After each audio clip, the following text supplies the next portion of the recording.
Hello everyone, मैं कमलेश सफल academy में आपका फिर से स्वागत करता हूं। बच्चों, आज का जो टॉपिक है वो आपका परसेंटेज का है, क्लास 7। ठीक है। अच्छा, आज जो क्वेश्चन बात करने वाले हैं ये बहुत ही इंपॉर्टेंट क्वेश्चन है। अगर आप देखेंगे तो आपके सामने क्वेश्चन लिखा हुआ है। आपने देखा होगा क्वेश्चन, यदि किसी भिन्न के यानी कि यदि किसी फ्रैक्शन के न्यूमरेटर को 20% से बढ़ा दिया जाए, डिनोमिनेटर को 10% से कम कर दिया जाए। ठीक है ना। अभी हम लोग इंक्रीजिंग डिक्रीजिंग में ही चल रहे हैं। तो जो उसका रिजल्टेंट फ्रैक्शन होता है, जो फ्रैक्शन रिजल्टेंट होता है, जो रिजल्ट निकलता है वो 16/55 हो जाता है। क्वेश्चन में लिखा हुआ है। तो इस टाइप का क्वेश्चन आज हम लोग बात करने वाले हैं। यानी कि अभी जो हमने क्वेश्चन लिखा है वो सिर्फ इंक्रीजिंग का दिया हुआ है। अगर आप पढ़ेंगे तो यहाँ पे लिखा हुआ है कि if numerator of a fraction, ठीक है, इंक्रीज्ड बाय 20%। मैं वही क्वेश्चन को टच करता हूँ जो एग्जाम में मतलब पूछा जाता है, जो अपडेटेड क्वेश्चन होता है। ये सब ऐसा क्वेश्चन है जो कोई भी पेपर आप देख लो उठा के, उसमें क्वेश्चन आपको मिलेगा जरूरी है। ठीक है। तो इसीलिए ये सब इंपॉर्टेंट क्वेश्चन है, इसको आपको अच्छे से टाइप वाइज ध्यान देना है। और नोट्स जब बनाते हो तो टाइप वाइज जरूर बना लेना। ये एक अलग टाइप का क्वेश्चन है। और डिनोमिनेटर कितना से बढ़ा दिया? 10% से। अच्छा, इसमें मात्र 2 क्वेश्चन बनेगा, या तो इंक्रीजिंग बनेगा या डिक्रीजिंग बनेगा। तो अभी हमने सिर्फ लिखा है इंक्रीजिंग का, इसका अगला क्वेश्चन लिखूंगा डिक्रीजिंग का। तो आपको दोनों क्वेश्चन करने के बाद इसमें कोई भी कंफ्यूजन नहीं रहेगा। इसमें 2 तरीके से हम बात करेंगे। एक तो बात करेंगे लेंदी मेथड, फिर बात करेंगे डायरेक्ट ट्रिक, क्योंकि आपको लेंदी मेथड भी इसका समझना बहुत जरूरी है। तो बोल रहा है कि न्यूमरेटर को बढ़ा दिया गया कितने से? 20% से। डेनोमिनेटर को बढ़ा दिया गया कितने से? 10% से। जब दोनों को बढ़ाया है तो बोलता है कि जो रिजल्ट मेरे पास आया वो कितना आया? 16/55 आया। तो पहले हम करते हैं लेंदी मेथड। फ्रैक्शन को हम लेट कर लेते हैं, लेट करते हैं फ्रैक्शन क्या? x/y। हम लोग जो स्कूल में पढ़े हैं वो यही पढ़े हैं, x/y। वैसे आपको इस मेथड से बनाना नहीं है, आप सिर्फ बस समझ लो। ओके। अब आपका न्यूमरेटर है x और डिनोमिनेटर है y, यही है। अब न्यूमरेटर कितना बढ़ा दिया? 20% से बढ़ा दिया। तो हम इसको ये बोल सकते हैं कि ये हो गया 120x, क्योंकि 20% से बढ़ा दिया तो 120x है ना। और डिनोमिनेटर को कितना से बढ़ा दिया? 10% से बढ़ा दिया, यानी हम ये लिख सकते हैं 110y। Resultant fraction, resultant fraction becomes का मतलब देखिए क्या लिखा हुआ है, then the resultant fraction is, या यहाँ पे लिखा होगा बिकम्स कितना? 16/55। तो ये बोल रहा है कि जो रिजल्ट आता है बढ़ाने के बाद वो 16/55 के बराबर हो जाता है। तो आपको बोल रहा है what is the original fraction, यानी कि आपको यही x/y फाइंड करना है, ओरिजिनल फ्रैक्शन जो हमने लेट किया था। क्लियर। अब इसको सॉल्व करेंगे हम, क्रॉस मल्टीप्लाई कर दो तो कितना हो जाएगा? मल्टीप्लाई नहीं करना है, आपको ये बात ध्यान रखना कि आप मल्टीप्लाई तब करोगे जब लास्ट में सिंपलेस्ट फॉर्म में आ जाता है। पूरा कैंसिल हो जाए, जब लगता है कि नहीं अब कोई कटने वाला नहीं है, कैंसिल नहीं होगा, आप उस टाइम मल्टीप्लाई करो। अभी सिर्फ हम इसको लिखेंगे 120x into 55 is equal to 110y into कितना? 16। जब आपको ये बोला जाए कि x/y, मुझे x/y फाइंड करना है, यही चीज़ चाहिए। तो x/y तो आप देखो कैसे होगा, y के साथ क्या है? ये मल्टीप्लाई दिया हुआ है, यानी ये ऊपर जाएगा, यानी कि ये आ जाएगा ऊपर 110 इंटू 16 डिवाइडेड बाय, क्लियर, ये आ जाएगा नीचे 120 इंटू 55। अब जब इसको आप इससे मल्टीप्लाई करोगे तो यही आएगा, इसको जब इससे मल्टीप्लाई करोगे तो यही आएगा। अब इसको आप क्या करो? कट कर लो। 11 से कटेगा 5 है ना, 4 से कटेगा 3, 4 से कटेगा 4, यानी कि आपका जो आंसर आ गया वो कितना आ गया? 4/15। यानी मेरा ओरिजिनल फ्रैक्शन जो था वो 4/15 था। जब 4 में 120 इंक्रीज कर दिया गया, 20% इंक्रीमेंट किया गया, ठीक है, और 15 में 10% इंक्रीमेंट किया गया, तो जो रिजल्ट आया था वो कितना आया था? 16/55। अब ये तो हो गया लेंदी मेथड, 4-5 लाइन इसमें बनाना पड़ रहा है आपको, है ना।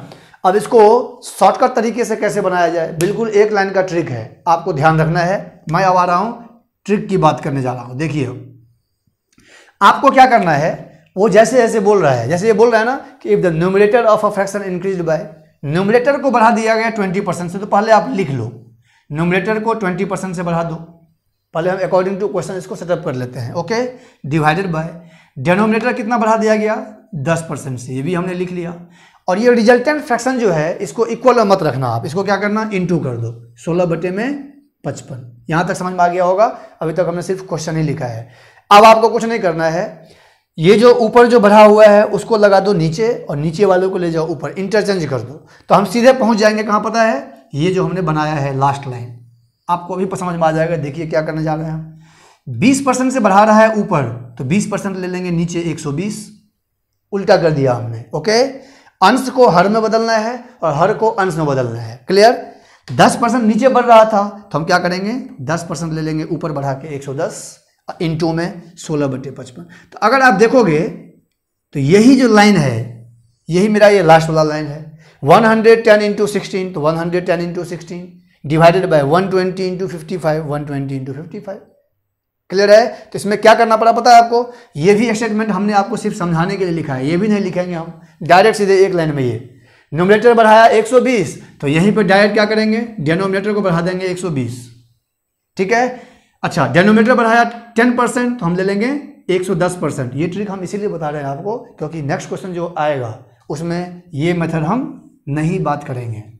क्लियर है? सीधे डायरेक्ट ट्रिक की बात करेंगे। एक लेंदी हमने बता दिया, ये आपको फॉलो नहीं करना है। फॉलो करना है कौन सा ट्रिक, ये वाला, और इंटू में 16/55। अब आप देख लो, इसमें कुछ करने की जरूरत नहीं है, इसको कट कर दो, आपका आंसर आ जाएगा 4/15।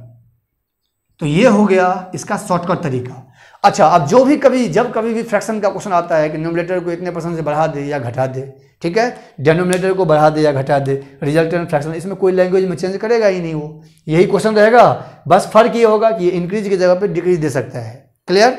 तो ये आपको समझ में आ गया होगा। चलिए अभी आ रहे हैं सेकंड क्वेश्चन, दिखाता हूं मैं आपको जिसमें इंक्रीजिंग और डिक्रीजिंग दोनों मिक्स है। चलिए आपके सामने सेकंड क्वेश्चन है। आपको मैंने प्रीवियस क्वेश्चन में जो कराया था उसमें था सिर्फ इंक्रीजिंग का, यानी कि न्यूमरेटर भी इंक्रीज हो रहा था और डिनोमिनेटर भी इंक्रीज, यानी कि अंश और हर दोनों बढ़ रहा था।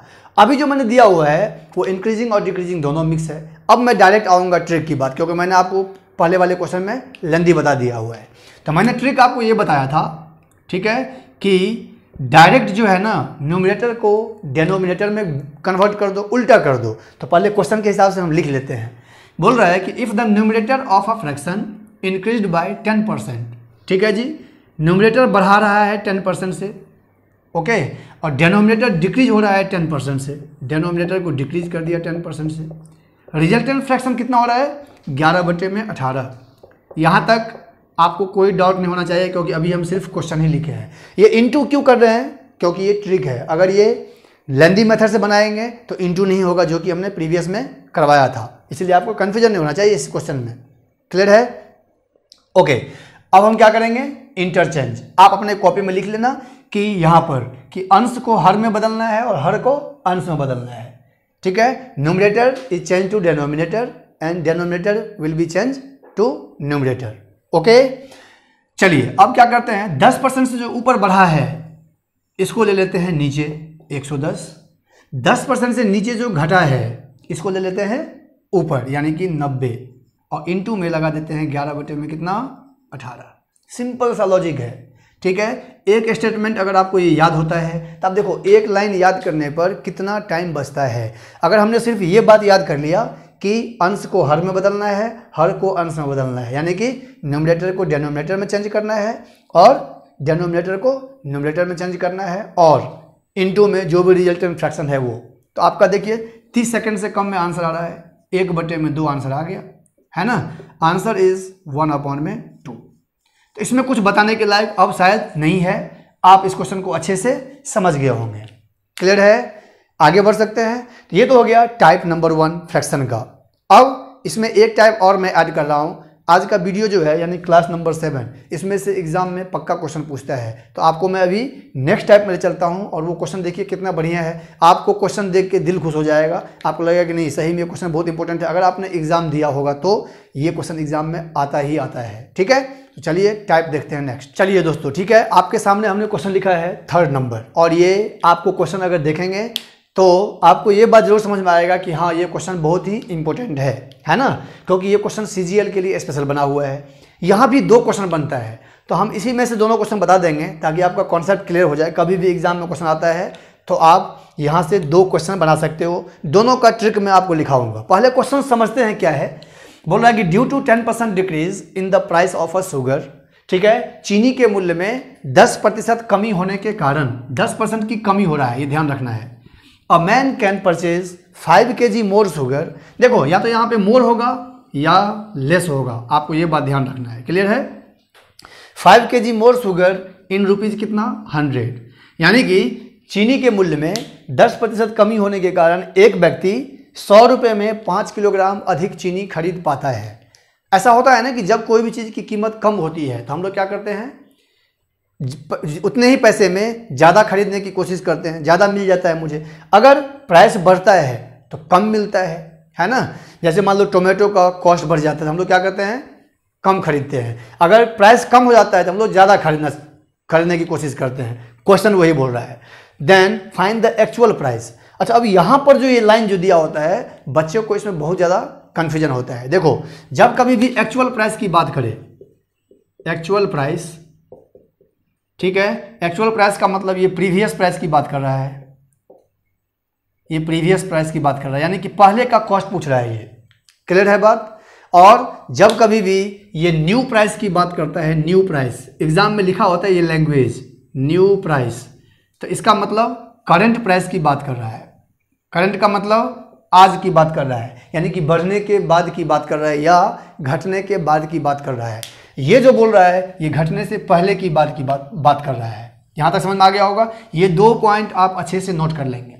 यानी कि ये जो लास्ट लाइन दिया हुआ है, then find the actual price, तो यहाँ पर या तो एक्चुअल प्राइस पूछेगा, बात समझ रहे हैं बात को, या तो एक्चुअल प्राइस पूछेगा या करंट प्राइस पूछेगा। तो इसके लिए एकदम बिल्कुल शॉर्टकट तरीका बताएंगे। ये ट्रिक आपने कहीं देखा नहीं होगा, ठीक है। तो देखिए, आपको कुछ भी नहीं करना, जितना परसेंट से डिक्रीज हो रहा है ना, आप इसको पहले यहाँ पर लिख लो, 10% डिक्रीज। क्लियर, इसको लिख सकते हैं 10/90, ऐसे लिखना है। अगर बोलता 20% इंक्रीज तो 20/120, परसेंटेज डिवाइडेड बाय 100 ± %। क्लियर, इसको पहले आप कट कर लो। 1/, में कितना आ गया, 9। अब आपको क्या ध्यान रखना है, सुन लीजिए। एक यूनिट जो है ना, एक यूनिट ये 5 किलोग्राम के बराबर है। क्लियर, 1 × हो गया 5 kg, जितना किलोग्राम वो अधिक या कम खरीदता है। तो 9 यूनिट कितने के होगा, तो 5 से मल्टीप्लाई कर दो 5 kg से, तो कितना हो जाएगा बेटा, 45 किलोग्राम। 45 किलोग्राम, यहाँ तक आपको समझ में आ गया होगा।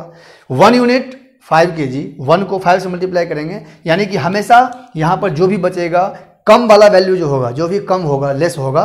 जैसे मान लो हमने लिया कि 20% से इंक्रीज हो रहा है, तो आप क्या लोगे, 20 डिवाइडेड बाय 120, ये हो जाएगा 1/6। बात क्लियर। तो ये कम हो गया, तो 1 यूनिट जो है वो जितने किलोग्राम अधिक या कम होगा उसके बराबर होगा। अब सवाल ये उठता है यहाँ पर कि अब क्या बनाया जाए। तो आपका 5 किलोग्राम हो गया ये, और 45 किलोग्राम हो गया ये। अब जो होगा, ध्यान से सुनना है, मुझे बोल रहा है एक्चुअल प्राइस, तो हम क्या करेंगे, लिखेंगे actual price, actual price is equal to, rupees कितने दिए हुए हैं, 100 रुपये, 100 रुपये डिवाइडेड बाय 45। अब यहाँ ध्यान रखना, आप जितने रुपये दिया हुआ है वो ले लेना है, और इसमें से जो वैल्यू ज़्यादा होगा उसको एक्चुअल प्राइस से डिवाइड करेंगे। क्लियर है बात, समझ में आ रहा है। ये हो गया 5, ये हो गया 45, या ऐसे समझो कि डिनोमिनेटर में जो वैल्यू होगा उसी से डिवाइड करना हमेशा। तो ये कितना हो जाएगा, 5 से हो गया कितना, 9, 5 से हो गया कितना, 20, कितना हो जाएगा, 9 दूनी 18, 2 सही 2/9 रुपये पर किलोग्राम। यानी कि पहले का जो कीमत है वो 2 सही 2/9 रुपये प्रति किलोग्राम है। आंसर नंबर हो जाएगा आपका सी। इसमें 2 क्वेश्चन बन सकता है। अगर मुझे एक्चुअल प्राइस की बात किया तो हमने नीचे वाले से डिवाइड किया। अब आप कॉपी में लिख लो कि अगर एक्चुअल प्राइस की बात करेगा तो डिनोमिनेटर से डिवाइड करना है, अगर करंट प्राइस की बात करेगा तो दोनों को ऐड करके डिवाइड करना है। जैसे मान लो इसी क्वेश्चन में सब कुछ सेम रहेगा, और यहाँ पे बोल दिया find the current price of the sugar, find the current price of the sugar, तो क्या होगा ये देखिए, करंट प्राइस, करंट प्राइस, ठीक है, 100 रहेगा ऊपर, फिक्स है। अब यहाँ पे दोनों ऐड हो जाएगा, 45 और +5 50, 50 से डिवाइड हो जाएगा। क्लियर है, कितने हो गया, 2 रुपये पर किलोग्राम, पर केजी। तो आप देखेंगे ना, तो सिंपल सी बात है, पहले क्या था, 2 सही 2/9 रुपये पर केजी था, क्या था, बढ़ा हुआ कॉस्ट था ना, यानी कि 1 किलोग्राम का कीमत कितना था, 2 रुपये, 2 सही 2/9 रुपये। लेकिन जब कमी हुआ है तो आज का करंट का प्राइस क्या है, सिर्फ मात्र 2 रुपये, कुछ कम हुआ है। तो आपको यहाँ से जब कंपेयरिंग करना शुरू करोगे तो आपको समझ में आ जाएगा, प्रीवियस प्राइस बढ़ा हुआ है, करंट प्राइस कम है, दैट मीन्स कमी हुआ है 10%, तो वो शो कर रहा है। बात समझ में आ गया? तो आपको दो बात इसमें ध्यान रखना है। पहली बात, एक्चुअल प्राइस का मतलब प्रीवियस प्राइस, एक्चुअल प्राइस का मतलब प्रीवियस प्राइस की बात कर रहा है ये, ठीक है। और न्यू प्राइस का मतलब करंट प्राइस, बढ़ने के बाद की बात कर रहा है। तो अगर एक्चुअल प्राइस की बात करेगा तो 10% डिक्रीज, 10/90 1/9, 1 को 5 से मल्टीप्लाई, 1 यूनिट 5 के बराबर है, 9 यूनिट होगा 45 के बराबर। यहाँ तक क्लियर? अगर ये एक्चुअल प्राइस की बात करेगा तो आपको डिनोमिनेटर वाले से डिवाइड करना है, अगर हर से डिवाइड करना है। अगर ये करंट प्राइस की बात करेगा तो दोनों को ऐड करके डिवाइड करना है। आप कॉपी में लिख लेना, एक्चुअल प्राइस डिनोमिनेटर से डिवाइड, करंट प्राइस दोनों को न्यूमरेटर प्लस डिनोमिनेटर से डिवाइड। मैं यहाँ लिख देता हूँ एक्चुअल प्राइस के लिए यहाँ पर, ठीक है, divided by denominator, divided by denominator. Current price तो divided by sum of denominator and numerator. बस हो गया, ट्रिक बन गया आपका। क्लियर है? तो इसमें मात्र 2 क्वेश्चन बनता है और ये बुक में बहुत सारे क्वेश्चंस दिए हुए हैं, टाइप बनाया हुआ है। किरण पब्लिकेशन का बुक आप उठा लो, उसमें जब बनाओगे तो आपको इसका बहुत सारा क्वेश्चन मिलेगा और ये इंपॉर्टेंट क्वेश्चन है। बहुत सारे बच्चे मुझसे ये क्वेश्चन डाउट पूछते हैं, सर इसका कॉन्सेप्ट आज तक क्लियर नहीं हुआ। तो आपको ये ध्यान रखना है, ये जो मैंने ट्रिक बताया है इसमें बहुत फास्ट क्वेश्चन बनेगा। ठीक है बेटा? तो मैं उम्मीद करता हूं कि आज का वीडियो आपको अच्छा लगा होगा। आज मैंने सारा इंपॉर्टेंट क्वेश्चन कराया है, ठीक है। नेक्स्ट जो वीडियो लेके आ रहा हूं वो आएगा एग्जामिनेशन बेस्ड पर, कि इतने % विद्यार्थी फेल हो गए, है ना। उसके बाद फिर हम लोग आएंगे इलेक्शन का, उसके बाद फिर आएगा वेन डायग्राम का, यानी बहुत सारे टाइप अभी बचे हुए हैं। तो आप लोग आगे का वीडियो जरूर देखें, ठीक है। और अगर अभी तक अगर आपने चैनल को सब्सक्राइब नहीं किया है तो आप सब्सक्राइब कर दें, ताकि आने वाले वीडियो का नोटिफिकेशन आपको मिले। और बेल आइकन की बटन को जरूर प्रेस कर दें, क्योंकि बच्चों का कंप्लेन हो रहा है कि सर नोटिफिकेशन नहीं आ रहा है। इसका मतलब आपने बेल आइकन की बटन को प्रेस नहीं किया है, ठीक है। चलिए फिर हम लोग मिलते हैं नेक्स्ट सेशन के साथ, तब तक अपना ध्यान रखें। धन्यवाद।